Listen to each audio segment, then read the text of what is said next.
Welcome back to the channel. I'm Chase and this is All Things Random. Today I'm excited to bring you this Chinese column wheel chronograph.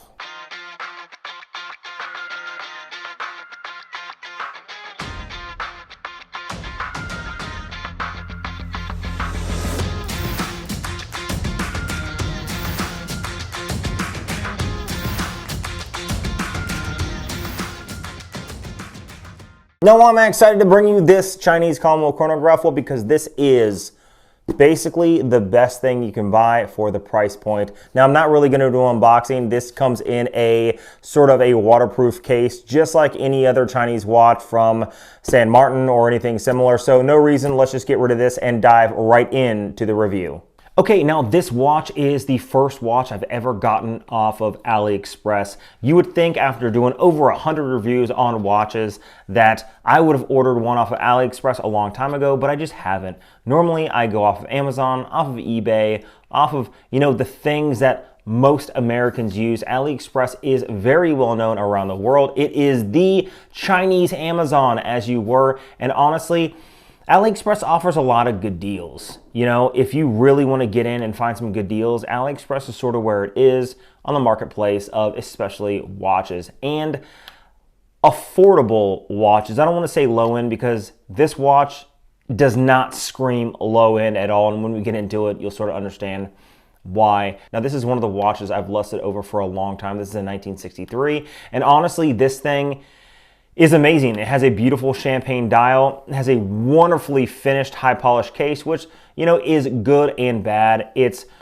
bad in the fact that it picks up a lot of fingerprints, but it's really difficult to ruin or not do well a high polished finish. So, that's one of the things that a lot of dressy watches have. High polish really hits the mark. It does come on this NATO strap, which is kind of funny because it just shows that you can dress up or dress down this watch. Really, it's that movement in the back that makes me the most excited. So inside this is the column wheel chronograph, the ST1901 from SeaGull. Now, a lot of watch collectors or people in the watch community know that the SeaGull ST1901 movement is basically a Swiss column wheel chronograph. Now, what do I mean by basically a Swiss column wheel chronograph? Am I saying that they replicated that? No, what I'm saying is back in the 1940s, back in the 1950s, there were basically three main Swiss chronograph movement manufacturers.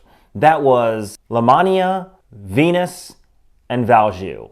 Now, Venus really needed to sort of insert some capital in their watch movement company. So what they offered to do is sell their caliber 175 to include all the machinery to the Russians. Now the Russians had already basically replicated that caliber already and were not interested, but the Chinese were interested. So the Chinese basically bought, and now by basically I mean they did, they bought the Venus caliber 175 movement. They bought all the machinery, they bought all the designs, and basically what they did was they replicated the Venus caliber 175 Swiss chronograph movement with Swiss manufacturing and the Swiss design. So did they really replicate it? Well, it's not that they replicated it, it's that they just continued manufacturing a Swiss movement in China. No longer is it Swiss, but it is now Chinese under SeaGull. Now, that originally was, I think, a 17 jewel, then a 19 jewel. This is a 21 jewel. So there have been some modifications to it in the future, but when it comes to an awesome column wheel chronograph, this gets a hat tip and a head nod every time from those in the watch community. And this thing is not very expensive. We're talking just under, I think, $150 on AliExpress. And honestly, this thing is just absolutely beautiful. I mean, it really is. That column wheel chronograph is just, they did a really good job both finishing it and, of course, continuing the manufacturing of it. Now, I'm going to go ahead. This is the top pusher if I were to flip it around. So I'm going to go ahead and hit that. And you can see that that center gear is starting to spin. That is the single second center hand seconds that is now ticking. And if I hit it again, boom, you can see that column wheel down at the 6 o'clock.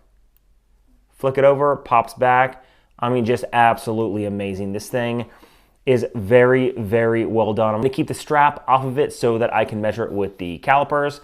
And we're just gonna go ahead and deal with the dial and movement first, because that is the best thing about this watch, especially for the price point of $150. Now it does have like a beautiful champagne colored dial with blued hands. Are the hands actually blued or are they painted blue? Well, it doesn't matter, but honestly, they did a good job throughout. Applied indices with numerals at the 12, 2, 4, 6, 8, and 10, with just sort of arrow hands at the 1, the 5, the 7, and the 11. Now, honestly, the font that they sort of chose for the numerals is sort of kind of quirky, especially if you look at the 4 right there. It sort of has this bowing out on the 4 as opposed to crisp, sharp lettering, but honestly, it really just flows very well with the watch. Now, one of the things that I'm gonna sort of start right here is the chronograph. You can see that center seconds is starting. Now, one of the things that shows a lot of quality, I would say, with a chronograph is this sub-dial at the 3 o'clock. This is a running second at the 9, and this is gonna be a 30-minute there at the 3 o'clock. Now, a lot of chronographs are sort of like the hour and the minute hand. As this sort of rolls past, this will slowly roll up to the next one, and it will slowly go in between the 7 and the 8 and whatnot. And that's sort of what happens on the subdial here on a lot of Swiss high-end chronographs. It will slowly move over to the next one, slowly move over to the next one, and we're talking, you know, reasonably priced ETA style movements or even Valjoux movements. And if you watch right here, as it nears the 10, countdown, 9, 8, 7, 6, 5, you'll see this thing pop over. Boom, right there. Jumps over. Awesome. Love the fact that it has a jump minute as opposed to just a slowly moving on a gear train. It just adds more complexity to the watch itself. So let's go ahead and stop it, reset, everything pops back into place beautifully. Love this watch. So let's go ahead and measure it so you guys have an understanding of exactly what you're getting. So right here it is 40.22.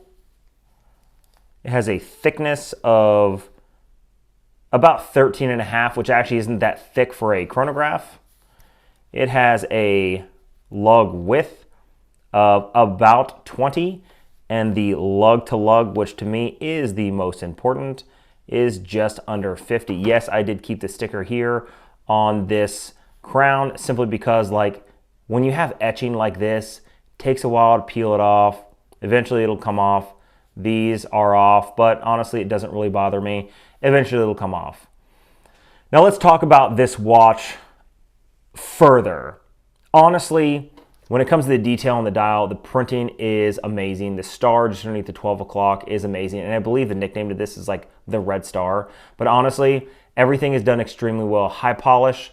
The lugs are done well. Everything's high polish. So when it comes to finishing on watches, like I said previous, it's really difficult to ruin high polish finishing as opposed to if you have multi-layered brushing, then high polish, then more brushing. Really, you got to cut costs somewhere. And if that's where they cut cost, well, that's not really a big deal, because when it comes to dressy style watches, then honestly, this did come on a NATO strap. So it can easily be dressed down. But if you put this thing on a black alligator strap, it's gonna go with any suit that you have, especially with this champagne dial. There's just something about it that's just absolutely beautiful, right? If you're looking for a lume on this watch, it does have sort of tiny lume pips just above the printed minute ring. See, there's one at the 5, one at the 10. This thing basically has no lume at all, I'm not gonna lie. Basically has no lume. I literally shined a bright flashlight on it, went in the dark, and it was so dim that it was basically unlegible. So don't expect to get this watch and expect to see it in the dark. Let's go ahead and toss it back on the strap, put it on the wrist, so you guys have an understanding of what it is on my 7¼ inch wrist, and then we'll close out this video. And here it is on my 7¼ inch wrist. You can see that this thing fits basically perfect, even with a NATO style strap, sort of puffs out on the side. Everybody knows it sort of sits a little wider with the strap, but honestly, this thing fits absolutely perfectly. And honestly, if you put something like a black alligator strap on this, or even just a black leather strap, it's gonna look amazing. And you can dress this up, dress it down. One of the biggest things about these style watches are they're extremely versatile. I'm not gonna say this is similar to a Rolex Datejust, but a Rolex Datejust is the same way. A Rolex Datejust, you can dress up or dress down, and it fits absolutely perfect if you choose the right type of strap or bracelet. This came on this strap. I plan on keeping this watch. It's absolutely beautiful. I love wearing it. It just has very, very positive feedback when it comes to the pushers.